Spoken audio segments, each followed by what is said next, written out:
जय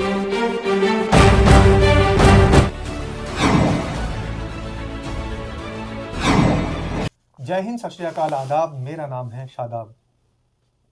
देश के अंदर कई मुद्दे अहम हैं और तमाम मुद्दे ऐसे हैं जिन पर चर्चा करनी लाजमी है। इन चर्चाओं को करने के लिए हमारे साथ स्टूडियो में आज मौजूद हैं प्रोफेसर अरुणेश यादव, जो कि कांग्रेस नेता हैं और पसमानदा समाज की नुमाइंदगी करते हैं। तो पसमानदा की भी बात होगी। इसके अलावा इस वक्त देश के हालात राजनीतिक समीकरण के एतबार से बड़बोलेपन को लेकर चर्चाओं में हैं। हालात ऐसे हैं कि सत्ता पक्ष के नेता अपने बड़बोलेपन से बाज नहीं आ रहे हैं। विकास की बात कर रहे हैं, लेकिन विकास की बात में भी ठरक नजर आ रही है। उसी ठरक पर बात होगी। अरुणेश यादव जी का बयान भी लेंगे। तो अरुणेश जी, बहुत स्वागत है आपका। जी, बहुत बहुत धन्यवाद। अभी जो एक मामला सामने आ रहा है, भारतीय जनता पार्टी के एक बहुत कद्दावर नेता माने जाते हैं और दिल्ली में बड़ी अच्छी पहुंच रखते हैं। उन्होंने विकास कार्य गिनवाए हैं और भारतीय जनता पार्टी के विकास कार्य गिनवाते हुए उन्होंने अपने परिवहन मंत्री की तारीफ की है, लेकिन एक चूक कर गए। जो उन्होंने संज्ञा दी है कि सड़कों को कितना चिकना कर रहे हैं, मैं तो खैर उन शब्दों को नहीं कह सकता, अमर्यादित भाषा का उन्होंने प्रयोग किया है। आपके लिहाज से कितना सही है? देखो साहब, शादाब जी, पहली बात तो जो आप कह रहे हैं बड़बोलापन, तो बड़बोलापन तो ठीक है, लेकिन हम इसे कहेंगे साहब बदजुबानी और बदनीयती। जी। आपकी महिलाओं के प्रति नीयत कैसी है, उनके प्रति आपके दिमाग में कितनी गंदगी है जी। कितना आपकी सोच कुंठित है और आप किस कदर एक मनुवादी विचारधारा से ग्रस्त हैं। बिल्कुल। जिस मनुवाद को लेकर पिछले एक महीने से चर्चाएं चल रही हैं, विवाद में घिरा हुआ है कि मनु स्मृति बनाम संविधान। राहुल गांधी जी जहां कह रहे हैं कि साहब देश संविधान से चलेगा, मनु स्मृति से नहीं चलेगा, वहीं बीजेपी के लोग मनु स्मृति को बढ़ावा देने में लगे हैं। तो मनु स्मृति में ही 9.2 और स्मृति और संविधान की बात तो हम करेंगे, चर्चाओं में बना मैं हुआ उसी है, मुद्दे पे आ रहा हूँ। बिल्कुल उठा रही है, लेकिन मैं उसी सवाल मुद्दे ये पे आ है रहा हूँ कि महिलाओं के उत्थान की बात करने वाले और महिला सशक्तिकरण की दुहाई देने वाले लोग महिलाओं के लिए कितना आपको यहाँ पर मैं उसी पे आ रहा नजर आ रहे हूँ। हैं। जो मनु स्मृति का 9.2 और 9.3 जो बिंदु है, वो साफ तौर पे ये कहता है कि स्त्रियां भोग विलास की वस्तु हैं, स्त्रियों को कंट्रोल में रखना चाहिए। अच्छा। स्त्रियों को पढ़ने नहीं देना चाहिए, स्त्रियों को घरेलू कार्य करने चाहिए। अब यही कुंठा रमेश विदोड़ी जैसे बदजुबान और बदनीयत नेता की पब्लिक डोमेन में निकल के आ गई। और ये तो चलो पब्लिक डोमेन में इन्होंने कही, रमेश विदोड़ी तो कुख्यात हैं संसद के भीतर भी।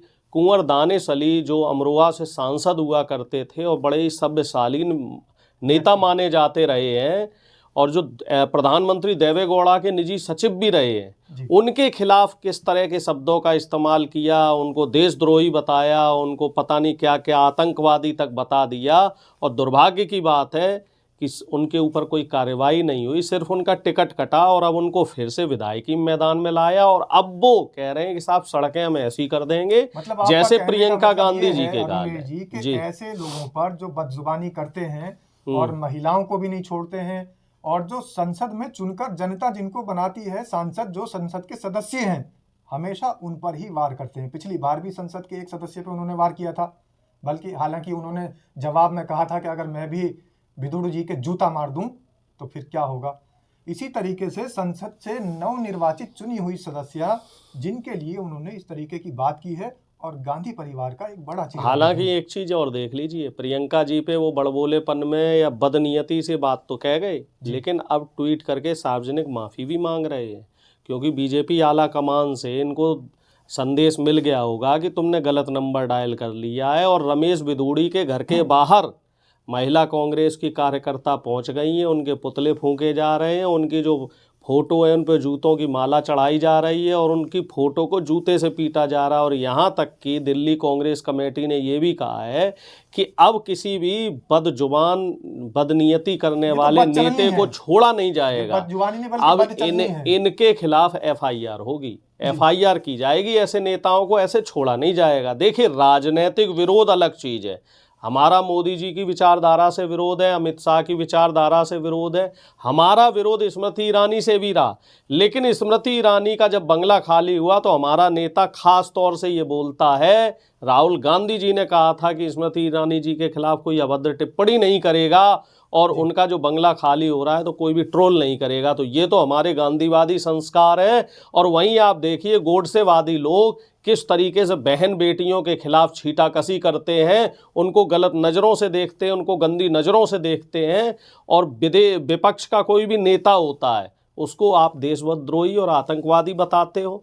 इस तरह के जो बयान हैं वो संघ की पाठशाला में सिखाए जाते हैं, और जो आरएसएस की पाठशाला में जो लोग रहते हैं उनके विचार आचार और संचार उनका उसी तरीके का हो जाता है। अरुण जी, यहाँ पर मैं आपसे व्यक्तिगत अपनी राय रख के एक सवाल करना चाहता हूँ।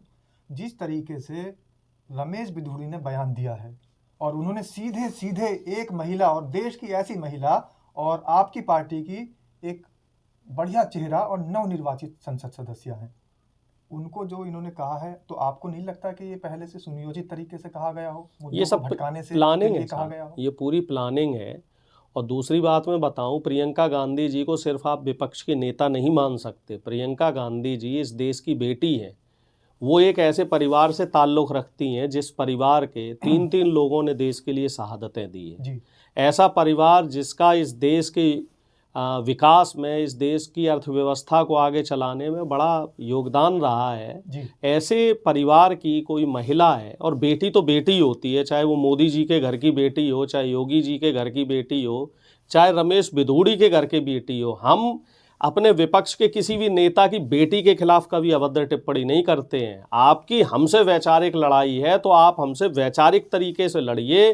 बहन बेटियों के ऊपर इस तरीके से जो आप उनको अमर्यादित शब्दों का इस्तेमाल कर रहे हैं और राजनीति को जो आप कलंकित कर रहे हैं, तो ये एक गलत परिपाटी बीजेपी चला रही है, आरएसएस चला रही है। अब आपके चैनल के माध्यम से एक सीधा सा सवाल है, क्या दिल्ली बीजेपी की जो दिल्ली कमेटी है, या प्रधानमंत्री मोदी या नड्डा जी या अमित शाह जी, क्या रमेश बिधूड़ी के खिलाफ कोई एक्शन लेंगे? जिस तरीके से अमित शाह ने बाबा साहब भीमराव अंबेडकर का अपमान किया था और उसके बाद भी अमित शाह की तरफ से कोई ना तो स्पष्टीकरण दिया गया, ना माफ़ीनामा आया, ना उनके खिलाफ कोई कार्रवाई हुई, उसी तरीके से क्या रमेश बिधूड़ी को भी ऐसे ही छोड़ दिया जाएगा? जो इन्होंने बयान दिया, अपनी बदचलनी का परिचय दिया और ये बदचलन दिखाई दिए हैं इस टाइम, तो इस परिचय को देने के बाद इन्होंने तत्काल रूप से माफ़ी भी मांग ली। तो क्या आपको नहीं लगता कि कुछ अहम मुद्दे ऐसे हैं जो संसद में उठाए जाने थे, जो राहुल गांधी लगातार उठाते चले आ रहे हैं और भारतीय जनता पार्टी घिरी हुई नज़र आ रही है? तो उनका जो घेराव कांग्रेस ने किया है या विपक्ष ने जो उनका घेराव किया है, उत्तर प्रदेश से चाहे वो अखिलेश यादव हों, चाहे पश्चिम बंगाल से ममता बनर्जी हो, सारे जितने विपक्ष के नेता हैं वो सक्रिय तरीके से भारतीय जनता पार्टी को, सत्तारूढ़ पार्टी को घेरते दिखाई दे रहे हैं। तो क्या ऐसा नहीं लगता कि भारतीय जनता पार्टी घिरती नजर आ रही है, इसलिए वो ये पैंतरे चल रही है, राजनीतिक पैंतरों का इस्तेमाल कर रही है? देखिए, पैंतरेबाजी में तो बीजेपी माहिर है ही। एक नेता गलत बयानबाजी देता है, मुद्दे को डाइवर्ट कर दिया जाता है। अभी आप देखिए, आज मोदी जी गाजियाबाद में एक जगह, गाजियाबाद में कोई फंक्शन था महाकुंभ को लेके, उसका डिजिटल इनॉग्रेशन था, तो वहाँ पहुँचे हुए थे और उनका टेलीप्रॉम्प्टर बंद हो जाता है, लेकिन नेशनल मीडिया पे इस खबर को चलाया ही नहीं जाता। बिल्कुल, और विपक्ष का अगर कोई नेता उसके साथ कुछ गड़बड़ी हो जाती तो ये हास्य का विषय बन जाता, और पूरे देश ही नहीं, मुझे लग रहा है सुदूर विदेशों में भी जाके ये नेशनल न्यूज़, इंटरनेशनल न्यूज़ बन जाती। इससे आप अंदाज़ा लगा सकते हैं कि मोदी जी जो हमारे देश के प्रधानमंत्री हैं, जो 11 साल से लगातार भाषण दे रहे हैं और टेलीप्रॉम्प्टर बंद होने के बाद 2 शब्द नहीं बोल पाए, तो आप इससे अंदाज़ा लगा लीजिए। मेरा डायरेक्ट मोदी जी पे निशाना नहीं है, आप इससे ये अंदाज़ा लगाइए कि बीजेपी के नेताओं का बौद्धिक स्तर कितना है।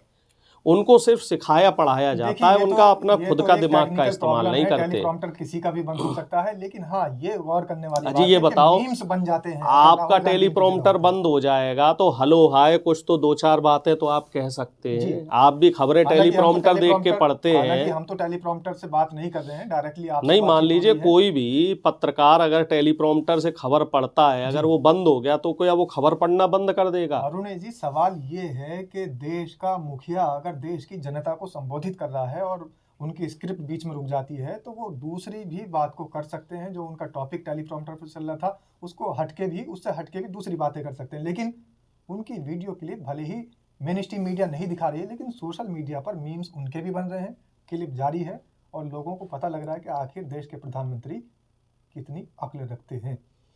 लेकिन सर दूसरा एक सवाल उठता है कि देश के अंदर, अब दूसरे मुद्दे पर आ जाते हैं कि बीपीएससी छात्र जो है वो धरने प्रदर्शन लगातार कर रहे हैं। एक छात्र की वहां पर शहादत भी हो गई है। जी, उसकी मौत नहीं कहेंगे, शहादत हुई है। शहादत, अपनी बिल्कुल। मांग मांगते मांगते वो बेचारा शहीद हुआ है, उसके माँ बाप परेशान है।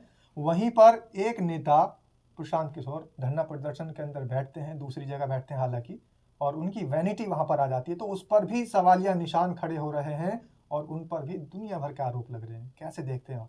देखो, प्रशांत किशोर पांडे ने पहले तो जब वो कंबल बांटने आए थे छात्रों को, जी तो वहाँ छात्रों के साथ बदसलूकी करी, और ये सत्ताधारी दल द्वारा प्लांटेड हैं, जी मुद्दे को डाइवर्ट करना चाह रहे हैं, उस आंदोलन को भ्रमित करना चाह रहे हैं। अब जब वो दूसरी जगह गांधी मैदान में धरने बैठे हुए हैं, तो भैया ये बताइए, जब आप धरना दे रहे हैं तो वहाँ वैन की क्या ज़रूरत है?